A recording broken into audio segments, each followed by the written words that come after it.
ಬೆಳಗಿನ ಬ್ರೇಕ್ಫಾಸ್ಟಿಗೆ ಬೇಳೆಕಾಳುಗಳ ಪಡ್ನ ಹೇಗೆ ಮಾಡೋದು ಅಂತ ನೋಡೋಣ. 1 ಲೋಟ ಅಕ್ಕಿ, ಅರ್ಧ ಲೋಟ ಹೆಸರುಬೇಳೆ, ಅರ್ಧ ಲೋಟ ಉದ್ದಿನಬೇಳೆ, ಅರ್ಧ ಲೋಟ ತೊಗರಿಬೇಳೆ, 1 ಸ್ಪೂನ್ ಮೆಂತ್ಯಕಾಳು, ಅರ್ಧ ಲೋಟ ಕಡಲೆಬೇಳೆನ ಅಕ್ಕಿ ಜೊತೆಗೆ ಸೇರಿಸಿ ನೀಟಾಗಿ ತೊಳೆದು ರಾತ್ರಿ ನೆನೆಸಿಡಬೇಕು. ಬೆಳಗ್ಗೆ ಎದ್ದು ಅದನ್ನು ಒಂದು ಜಾರ್ಗೆ ಹಾಕಿ ನೀಟಾಗಿ ರುಬ್ಬಬೇಕು.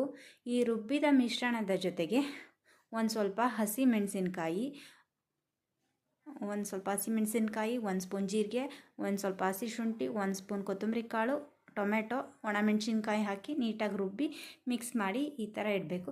ಒಂದು ಸ್ವಲ್ಪ ಎಣ್ಣೆ, ಒಂದು ಸ್ವಲ್ಪ ಕಡಲೆಬೇಳೆ, ಒಂದು ಸ್ವಲ್ಪ ಈರುಳ್ಳಿ, ಒಂದು ಸ್ವಲ್ಪ ಕರಿಬೇವು ಹಾಕಿ ನೀಟಾಗಿ ಫ್ರೈ ಮಾಡಬೇಕು. 1 ಸ್ಪೂನ್ ಉಪ್ಪು, 1 ಸ್ಪೂನ್ ಸಕ್ಕರೆ ಮತ್ತು ಒಂಚೂರು ಸೋಡಾ ಪುಡಿ ಹಾಕಿ ಹಸಿ ಕಾಯಿ ತುರಿನ ಹಿಟ್ಟಿಗೆ ಮಿಕ್ಸ್ ಮಾಡಿ ಮತ್ತು ಫ್ರೈ ಮಾಡಿರೋ ಈರುಳ್ಳಿನ ಹಿಟ್ಟಿಗೆ ಮಿಕ್ಸ್ ಮಾಡಬೇಕು.